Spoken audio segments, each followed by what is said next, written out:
नमस्कार दोस्तों, आप सभी का स्वागत है हमारे YouTube channel daily government jobs India पर। आपके लिए लेके आ चुके हैं लेटेस्ट सरकारी नौकरी। और ये सरकारी नौकरी निकली है अभी जस्ट कल ही निकली है ये।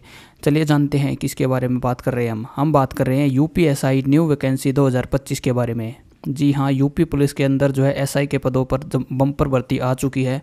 अगर आपको नहीं पता है तो आप जान लीजिए। इसकी इंपॉर्टेंट डेट्स क्या रहने वाली है, तो इंपॉर्टेंट डेट्स रहने वाली है 12 अगस्त 2025 से आपके फार्म स्टार्ट हो चुके हैं। और फार्म अप्लाई करने की लास्ट डेट आपकी 11 सितंबर 2025 रखी गई है।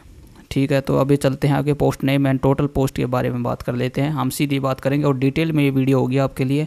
आपको कहीं ढूंढना है कि कुछ भी एज लिमिट क्या रहनी चाहिए, एज रिलैक्सेशन मिलेगा या नहीं मिलेगा, कितना मिलेगा, कौन सी कैटेगरी को कितना मिलेगा, कौन सी पोस्ट के लिए एज रिलैक्सेशन क्या होने वाला है, वो सब जानकारी हमने इस पूरी वीडियो में आपके लिए तैयार की है।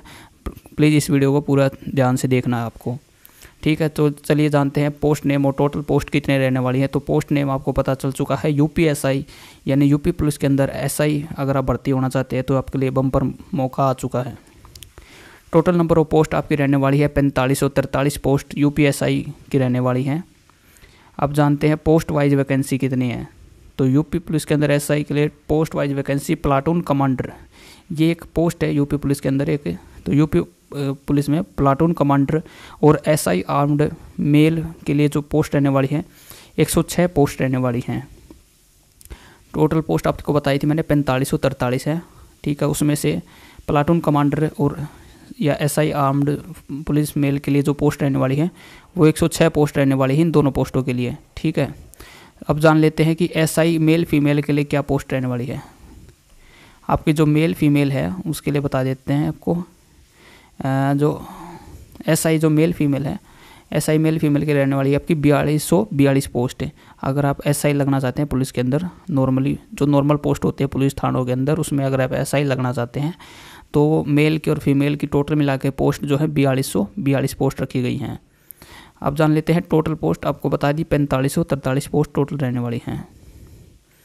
पोस्ट वाइज वैकेंसी कितनी रहने वाली हैं, तो पोस्ट वाइज वैकेंसी की बात कर लेते हैं। तो female SI in PC for female battalion, अगर आप फीमेल हैं और आप फीमेल बटालियन के अंदर आप एसआई बनना चाहते हैं तो आपके लिए 60 पोस्ट फीमेल कैंडिडेट्स के लिए रखी गई हैं। जो फीमेल बटालियन, एक पुलिस के अंदर कई सारी पोस्टें होती हैं, उसमें से एक बटालियन होती है। बटालियन में एसआई लगना है या नॉर्मल पुलिस के अंदर एसआई लगना है या पीएससी के अंदर रहना, तो अलग अलग तरीके से बटालियन वगैरह बनी होती है। उनके अंदर ये एसआई की पोस्टें निकली हुई हैं। तो फीमेल एसआई इन पीसी यानी पुलिस के अंदर बटालियन के जो पोस्ट रहने वाली है वो 60 पोस्टें रहने वाली हैं। अब जान लेते हैं प्लाटून कमांडर। प्लाटून कमांडर की जो पोस्ट है उसके लिए आप platoon commander SI special force male, अगर आप मेल कैंडिडेट हैं और प्लाटून कमांडर की जो पोस्ट है उसमें अगर आप एसआई लगना चाहते हैं तो टोटल पोस्ट रहने वाली हैं 135 पोस्ट हैं। 135 पोस्ट आपकी रहने वाली हैं। अब चलिए जान लेते हैं कैटेगरी वाइज कितनी पोस्ट आपकी रहने वाली हैं। ऐसी वीडियो आपको पूरे यूट्यूब पर कहीं नहीं मिलेगी जैसे हम आपके लिए लेके आए हैं। चलिए जान लेते हैं कि जनरल कैटेगरी की जो कैटेगरी वाइज पोस्ट है, तो जनरल के लिए 1833 कुल पोस्ट रहने वाली हैं। 4543 पोस्टों में से जनरल के लिए 1833 पोस्टें रहने वाली हैं। ईडब्ल्यूएस के लिए 451 पोस्टें रहने वाली हैं। ईबीसी के लिए 1222 पोस्टें रहने वाली हैं। और एससी कैटेगरी के लिए 951 पोस्टें रहने वाली हैं। एसटी कैटेगरी के लिए 86 पोस्टें रहने वाली हैं। अब बात कर लेते हैं height chest measurement test male female, यानी कि हाइट चेस्ट क्या रहने वाला है मेल के लिए। हाइट और चेस्ट जो आपका टेस्ट होगा उसमें मेल, और सिर्फ मेल के लिए बात कर रहे हैं हम पहले। तो मेल के लिए जो हाइट और चेस्ट रहने वाली है, मेल कैंडिडेट्स की हाइट होनी चाहिए जनरल ओबीसी एससी 168 सेंटीमीटर। अगर आप एसटी कैटेगरी के मेल कैंडिडेट हैं तो आपके लिए 160 सेंटीमीटर आपकी हाइट होनी चाहिए एसआई बनने के लिए। जनरल ओबीसी एससी इनके लिए जो चेस्ट रखी गई है मेल कैंडिडेट्स के लिए, तो आपकी 79 से लेकर 84 सेंटीमीटर तक आपकी चेस्ट होनी चाहिए। 79 का मतलब है नॉर्मल है, तो आपकी चेस्ट जो है 79 सेंटीमीटर होनी चाहिए। और एक्सपेंशन के बाद जो आपके चेस्ट होनी चाहिए वो 84 सेंटीमीटर होनी चाहिए। एसटी कैंडिडेट के लिए नॉर्मल चेस्ट 77 सेंटीमीटर रहनी चाहिए और एक्सपेंशन के बाद उनकी चेस्ट जो है 82 सेंटीमीटर होनी चाहिए। अब बात कर लेते हैं height test height test for female, जो फीमेल कैंडिडेट हैं उनका सिर्फ हाइट देखी जाएगी, तो उनकी हाइट जो है वो कितनी रखी गई है। तो जनरल ओबीसी और एससी कैंडिडेट्स की जो लड़कियां हैं उनके लिए हाइट रखी गई है 152 सेंटीमीटर। एसटी कैंडिडेट की जो लड़कियां हैं उनके लिए हाइट रखी गई है 147 सेंटीमीटर हाइट रखी गई है लड़कियों के लिए, जो एसटी कैंडिडेट हैं फीमेल्स। और जनरल ओबीसी एससी इनके जो लड़कियां हैं उनके लिए 40 किलो मिनिमम वज़न कम से कम रहना चाहिए। और एसटी कैंडिडेट्स जो फीमेल्स लड़कियां हैं उनके लिए भी जो है 40 केजी मिनिमम वेट आपका होना चाहिए। इससे ऊपर कितना भी हो उसमें कोई प्रॉब्लम नहीं, लेकिन कम से कम 40 केजी आपका वेट होना चाहिए। ये लड़कियों के लिए बात हो रही है, यहाँ पर हाइट और वेट देखा जाएगा लड़कियों का। अब बात कर लेते हैं आपका रनिंग टेस्ट। मेल के लिए जो रनिंग टेस्ट होने वाला है वो होने वाला है 4.8 किलोमीटर।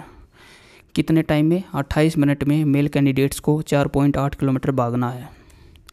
फीमेल कैंडिडेट्स को 2.4 किलोमीटर यानी कि 2400 मीटर उनको भागना है।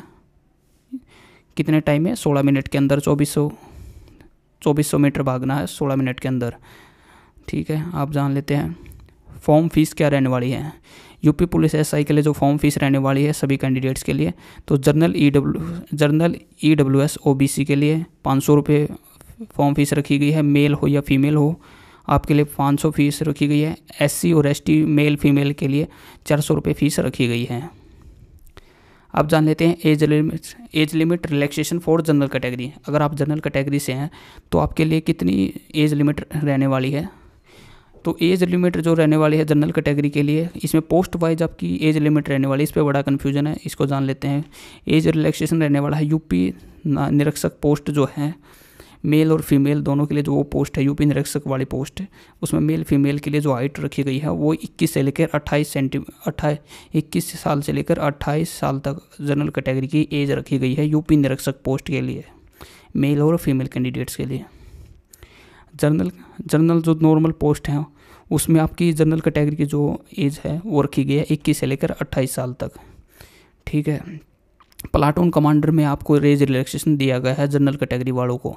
प्लाटून कमांडर की जो पोस्ट है उसमें मेल और फीमेल कैंडिडेट्स को जो कि जनरल कैटेगरी से बिलोंग करते हैं उनको एज रिलैक्सेशन दिया गया है 21 से लेकर, अगर आप 31 साल तक हैं प्लाटून कमांडर पोस्ट के लिए अप्लाई करना चाहते हैं तो आपकी एज लिमिट 21 साल से लेकर 31 साल आपकी होनी चाहिए आपको, यानी 3 साल का जो यहाँ पर एज रिलैक्सेशन दिया गया है जनरल कैटेगरी वालों को प्लाटून कमांडर में स्पेशली। अब जान लेते हैं age limit for other category. Age relaxation मिलेगा OBC SC ST male female को जो नॉर्मल पोस्ट हैं उनमें एज रिलैक्सेशन मिलेगा 28+5 यानी 5 साल का एज रिलैक्सेशन मिलेगा, यानी आप अप्लाई कर सकते हैं 33 साल तक आप अप्लाई कर सकते हैं। एससी एसटी और ओबीसी कैंडिडेट मेल हो या फीमेल हो। जनरल कैटेगरी के लिए मैंने बताया था कि नॉर्मल पोस्ट में आपका 21 से लेकर 28 साल आपकी एज लिमिट रखी गई है। अब बात कर लेते हैं आपका सिलेक्शन कैसे होगा, जो मोस्ट इंपॉर्टेंट है वो भी। सबसे पहले आपका रिटन एग्जाम होगा, उसके बाद आपका मेजरमेंट टेस्ट होगा, यानी आपका हाइट चेस्ट मापी जाएगी, वेट भी मापा जाएगा, लेकिन वेट सिर्फ फीमेल कैंडिडेट्स का वो मापा जाएगा। डॉक्यूमेंट वेरिफिकेशन जो होगा आपका, उसके बाद मेजरमेंट टेस्ट होगा आपका रनिंग, फिर आपका मेडिकल टेस्ट होगा, यानी रिटन एग्जाम होगा पहले आपका, उसके बाद मेजरमेंट टेस्ट होगा, उसके बाद आपकी रनिंग होगी, रनिंग के बाद आपका मेडिकल टेस्ट होगा, उसके बाद डॉक्यूमेंट वेरिफिकेशन होगा, उसके बाद आपका सिलेक्शन हो जाएगा। उसके बाद आपकी सैलरी कितनी बढ़ने वाली है, तो यूपीएसआई के लिए आपकी सैलरी रहने वाली है 60,000 रुपीज़ प्लस, यानी कि 60,000 सभी भत्ते वगैरह मिला के 60,000 रुपये पर मंथ आपकी सैलरी रहने वाली है यूपीएसआई के लिए। क्वालिफ़िकेशन क्या रहने वाली है, तो चलिए जान लेते हैं। सिर्फ ग्रेजुएशन डिग्री होनी चाहिए आपके पास, आप यूपी से हो या किसी और स्टेट से हो, हरियाणा से हो या सीबीएसई से आपने की हो, किसी भी स्टेट से, ऑल इंडिया के कैंडिडेट्स इसके लिए एलिजिबल हैं। आपको ओटीआर करवाना होगा पहले, उसके बाद जो है आप इस भर्ती का फार्म भर पाएंगे। सिर्फ ग्रेजुएशन डिग्री आपके पास होनी चाहिए, ऑल इंडिया से कैंडिडेट्स इसके अंदर एलिजिबल हैं। आपको अप्लाई कैसे करना है, आपको अप्लाई करना है ऑनलाइन, और अप्लाई का लिंक मैं आपको दे दूंगा हमारे व्हाट्सएप चैनल पर। आपको क्या करना है, आपको बस इतना काम करना है, आपको डिस्क्रिप्शन में लिंक मिलेगा हमारे व्हाट्सएप चैनल का, उसको आप ज्वाइन कर लीजिए। हम वहाँ पर लेटेस्ट जो गवर्नमेंट जॉब्स होती हैं उनके बारे में अपडेट्स देते हैं, ठीक है, और आपको अप्लाई लिंक देते हैं जहाँ से आप अप्लाई कर सकते हैं। तो आप हमारी उस व्हाट्सएप चैनल को ज्वाइन ज़रूर करें। लिंक आपको मिल जाएगा डिस्क्रिप्शन में। ठीक है, आपको पहले बता रहा हूँ कि यूपीएसआई के पोस्ट के लिए पहले आपको OTR करवाना होगा, उसके बाद आप अप्लाई कर पाएंगे। ठीक है, तो वो दोनों लिंक आपको मिल जाएंगे हमारे व्हाट्सएप चैनल में। आप व्हाट्सएप चैनल को ज्वाइन ज़रूर कर लीजिए। वीडियो को आपने इतना देखा उसके लिए थैंक यू सो मच। हमारी वीडियो को लाइक शेयर सब्सक्राइब, चैनल को सब्सक्राइब, घंटी का बटन को ऑन ज़रूर कर लें ऐसी डेली जॉब अपडेट्स पाने के लिए। Thank you so much. मैं हूं परवीन फोगाट और आप देख रहे थे daily government jobs India YouTube channel. Thank you so much. Thank you for your time. Have a good day. Good bye.